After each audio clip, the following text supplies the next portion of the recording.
Bonjour à tous les passionnés, les abonnés de la chaîne AMS Mading Passion. Les derniers qui ont vu ma dernière vidéo, c'était sur une Ferrari 360 Modena où on faisait un Spider, où on faisait une distribution.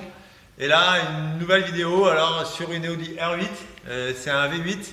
Donc c'est pas une grosse intervention proprement dit dans le moteur, mais bon, ça fait partie d'une intervention. Donc le propriétaire nous l'a confié, c'est une très jolie voiture, avec un bruit exceptionnel.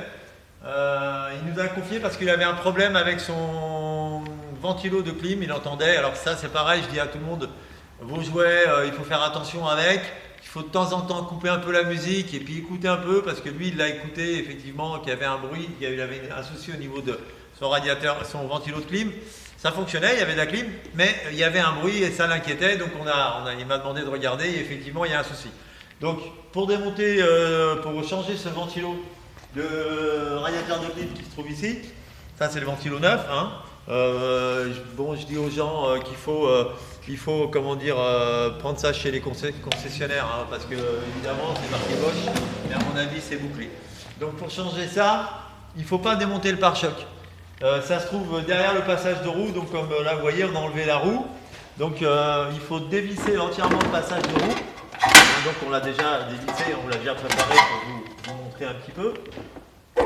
Et puis, donc on voit bien ici là, comme il est là. Sauf que là, il ne se présente pas tout à fait comme ça.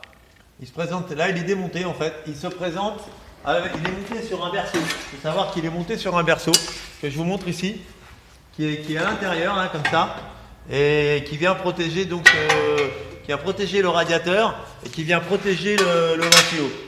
Donc il faut faire de la place pour pouvoir accéder donc au radiateur et au ventilo. Le ventilo donc il est là, vous voyez, moi je vais vous le démonter, il est déjà démonté pour vous montrer un petit peu. Alors a priori quand on regarde comme ça on dit c'est assez simple, mais c'est pas si assez simple que ça. Alors le problème qu'il avait ce ventilo, quand on regarde comme ça on n'a pas l'impression, sauf qu'il est cassé ici. Vous voyez, il est cassé là. Ce qui fait que quand il tourne à une certaine vitesse, ça va, mais dès qu'il prend une grosse vitesse, ça fait comme une roue qui est mal équilibrée. Il prend du balourd et il se met à faire du bruit. Donc ça c'est la cause de la panne. Donc je vous disais, le berceau qu'il faut faire de la place pour ce fameux berceau. Et surtout, c'est des vis avec une clé un peu spéciale. Vous voyez, ça c'est typique Volkswagen.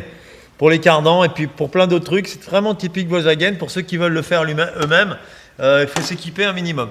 Il n'y a pas de vraie complexité. Il faut prendre son temps de le faire gentiment, la mettre sur le pont, démonter, regarder. Voilà. Après, c'est assez accessible.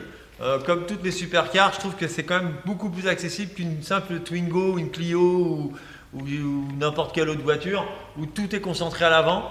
Là, tout est séparé. À l'avant, on a les radiateurs, les ventilos et tout ça. Le moteur est à l'arrière, c'est séparé. Donc, on prend son temps pour le faire et voilà. Donc, dans l'ensemble, ça va assez bien à faire.